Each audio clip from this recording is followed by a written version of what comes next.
Yo, what's going on YouTube? It is Dom, aka KT2, and I'm coming back to you guys again for yes, believe it or not, another video. And today, guys, I have a really special guest with me today from a very rare MOS. You probably never even heard of it before. Never in your life. You can be like, what is this? Right, so anyway, guys, I'm here with Julia. Julia, the first question I got for you, actually, in this wonderful interview is what is this special MOS that you have that nobody's ever heard of? So I'm a 68 kilo, which is a medical laboratory specialist. So you're basically what you're telling me is you're just a scientist, right? You do medical lab, you some science stuff, right? Yeah. Okay. I guess that's a good way to put it. Okay, that's what's up. That's what's up. So what rank are you? Are you sergeant major? No. Oh, okay. Not yet. Okay.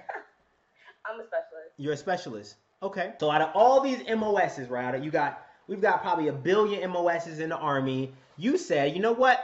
I'm going to pick this medical lab tech. So can you please break it down to the audience? Why did you pick 68 kilo? When I decided to join the military, I wanted a job that I knew was going to transfer to the civilian world if I, at some point, decided to get out.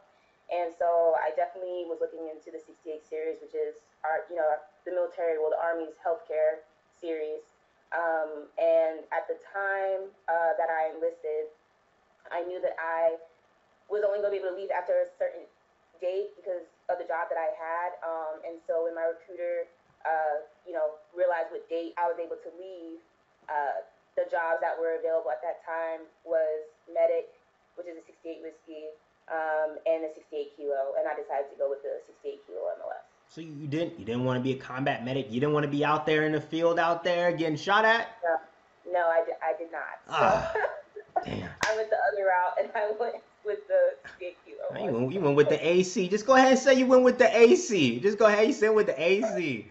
All right, no shame on your game. So as a 68 kilo, can you tell us, what a normal day-to-day life would be like from you, from waking up to going home, going to sleep? So I guess it really depends on the type of unit that you're attached to. Okay. And I've been attached to nothing but hospital units since I joined.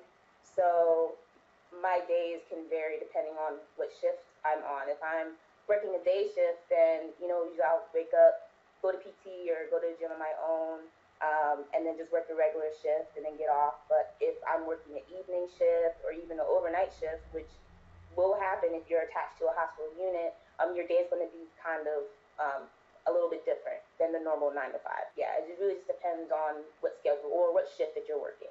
Okay. Can you break us down and tell us what are your general responsibilities, right? What would you say are I would say maybe the 4 main things that are responsible for a 68 kilo?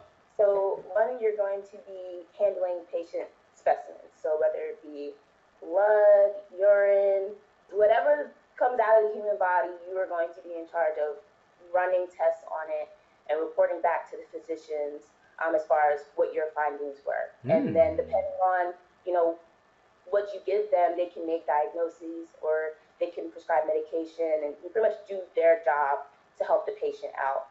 We're also in charge of maintaining the analyzers that run those samples. So you're going to be doing quality control, you're going to be doing maintenance on those analyzers, just making sure that they are working how they're supposed to help you do your job. You're also going to be, right now with COVID, processing those COVID samples and making sure that all the analyzers that process COVID samples are running correctly as well. Our main purpose is to help the physicians do their job by processing and analyzing whatever specimens they need to make sure that their patients are well taken care of. So it's a more behind-the-scenes job. We're not seen very often, but we do have a very important job when it comes to healthcare. That is definitely important. Holy talking about you guys are totally behind the scenes. If you were to take I guess a holistic look at your job, what would you say are maybe some of the biggest benefits to being a 68 kilo, whether that be PT on your own, or just wearing a lab coat every day? getting to do makeup every day. I don't know. What would you say are the biggest benefits to being a 68 kilo? Well, one of the benefits is that, like I mentioned earlier, your job is easily transferable to the civilian world. There are hundreds and hundreds of lab technician jobs available if someone were to want to, get out of the military and return back to the civilian world. Our AIT is a year long. It's, I think, one of the longest, or among one of the longest ones the Army has, and we are certified during AIT. So once you are finished AIT and you graduate and you go to your first unit, you will have the national certification. So again, you're getting those certifications to help you just in case you decide you want to, reintegrate back into the civilian world, into the civilian sector. I'm not sure how it is now, but when I was going through, we had a partnership with George Washington University, and that's who our schooling was given through in conjunction with the Army. But we would receive credits towards the degree. So if you, for some reason, decided that you want to get a degree in clinical lab science, we were able to have credits given to us to go towards that degree. Also, if you love lab that much and you want to become an officer and commission, you can totally become a lab officer and commission that way. So there are a lot of benefits as far as our job goes. That's great. That's great. Um, so you talk a lot about, you briefly brought up some of the benefits.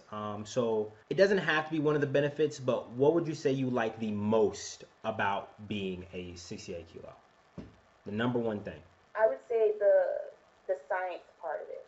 So just being able to see how our bodies work, how our bodies process things, and being able to delve into just how the human body works, I think is the thing that I like the most about my job. Okay. And so what would you say you like the least? The least. It can be a little redundant as far as the types of tests that we do. So, for example, where I am now, I work in a clinic. So it's on a smaller scale than some of these major medical centers that I've been assigned to. And so the day in, day out, the tests that we do, it can kind of become boring sometimes because you're doing the same things over and over again. So I guess that could be something that I don't really like too much. Doing the same thing over and over again. Right. So again, you don't have to tell us exactly where you're at, but is there anything specific to your MOS that can only be done at your base, and or do you know of a specific base you're only going to do this function at that base as a 68 kilo? Does that make sense? It does. So I would say where I am right now, I'm at one of the basic training sites for the Army. So my job right now is really just focused on the trainees that are coming in. We run all of their base labs. So if you remember when whoever, if they're going through basic or if you went through basic, when you first got here and you had all this blood draw, right? We are processing all of that and, making sure that all these trainees have their base labs so they know if they need to get any updates to their vaccines, or for the females if they're pregnant, like all of those base labs are done. So because the Army has so many, we're getting like 1,000 trainees a week coming in through here. So we're processing a lot of samples daily to make sure that they have whatever they need taken care of. So I wouldn't say it's like job specific, but it's more so just where I'm located at. But I will say that there are some places in the Army where you can do research. So whatever research the Army needs to be done as far as like soldiering issues or whatever the case may be, a lot of lab technicians will be assigned to those research facilities. So that's another, I guess, thing specific to our MOS is being able to do research. Is that something that you wanted to do? Because I had some friends that were in research and their day-to-day was like completely different than mine. So I always thought that it'd be cool to be assigned to research, but I guess HRC didn't feel the need to send me there. So just didn't put it in the cards. Okay. So have you been deployed? I have not been deployed. Do you want to deploy? Yes, I do. Do you know if your job when you deploy is the same as it is now? If you're considering it's a hospital focused job, I don't know if when you do deploy, if you'll do the same thing you do CONUS as you will OCONUS. Do you know? Most of the times when my job deploys, we are with like the blood support. So a lot of our like blood banks and making sure that the bases have like enough blood and things of that nature, Yeah. take care of that. But also when you are in a deployed environment, labs still have to be drawn. People still get sick, people still get ill. And so we, still have to maintain a lab there. We may not process all of the labs there. We may have to send them off somewhere else. I know when I was in Germany, we would receive a lot of labs or a lot of specimens from downrange, like from Afghanistan, Iraq, Kuwait, all those places. But there still are lab techs that are in those deployed environments to make sure that the samples are still drawn and processed and taken care of. Well, how long have you been in? I've been in for almost 7 years. You've been in longer than me. So if you can think of over your 7 years, right, of being a 68, because you've been a 68 kilo the whole time, correct or not correct? Yes, that's correct. Yes. Over your 7 years, is there anything that you would like to change about the job? No, I don't think I would change anything. I know our AIT is extremely long. It's a year long, and I know like halfway through I was just like, oh my goodness, is it ever going to end? But at the same time, like we were learning like a 2-year degree in a year, so it was already condensed. So I don't think that the length of training could be shortened and still us get the quality of education that we need in order to do our job. Right. But other than that, I can't really think of anything that I would change as far as the job goes. You did say earlier, I think you mentioned twice, that this job does transfer over to the civilian world. Yes. Okay. When you finish AIT, you get the necessary certifications to do the job on the outside world? Yes. So, like I said, our AIT is a year long. So your first 6 months are going to be done at Fort Sam Houston. That's where all of the branches do their healthcare training for all of their jobs.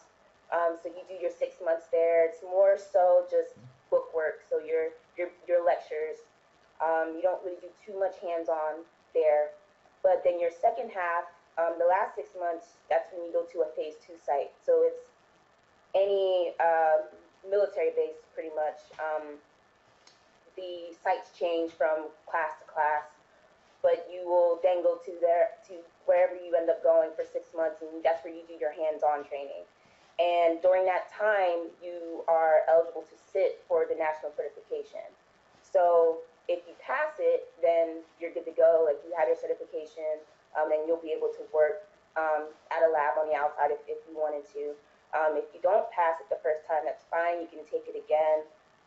But it really just helps with your job prospects on the outside world. There are a few labs that will allow you to work without the certification if you're pretty much in the process of trying to get it again. But you are eligible to sit for the certification during the phase 2, the second half of your AIT. How long do you have left on the contract you're in right now? So I actually have 2 years left. So when I was in Germany, the last year that I was in Germany, I re-enlisted for 3 more years. And so I did 1 year in Germany, and now I have 2 left.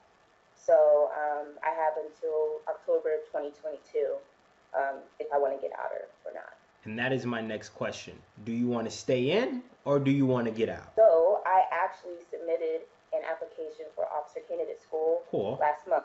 So, yeah. Come to the dark side. So hopefully I get selected for that, and then I will commission and retire as an officer. That's what I'm talking about. Yeah. So this year we'll see how things go after this year, because it's going to be a while for me to know if I get selected or not. So. And closing up the interview, my last question for you. So if you were to go to AIT right now and you were to go speak to day one, just getting there, just starting lectures, what words of wisdom would you give them first day out of basic, no, not out of basic training because you go to graduation, but first day at AIT, first day of lectures. What words of wisdom would you give to anybody about being a 68 kilo? I would tell them to just stay as focused as possible. It's a tough course. Like I said before, like we're learning a 2-year degree in a year, so there's going to be some times where you're going to think that you can't make it, but you will just have to, just stay focused, study as much as you can, and then just realize that like we play a major part in healthcare. A lot of physician decisions rely on our findings and what we see. So you just have to take it really serious and know that you're going to be affecting a lot of people's lives. But then also to have fun with it too. You get to see a lot of cool things. So just stay focused, have fun, and just understand that you play a big part. Okay. So I just want to say, Julia, thank you for coming on the show and giving us a great breakdown of a 68 kilo life.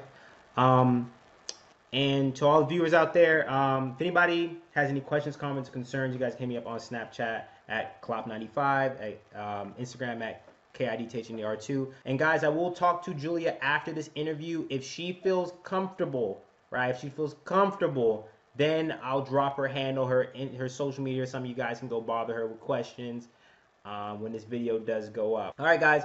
Like I said, end of all my videos, I live the same year, 75, 80, 85, 90 times, and then try and call it life. My name is Dom, aka KT2, and I'm out here, guys. Peace.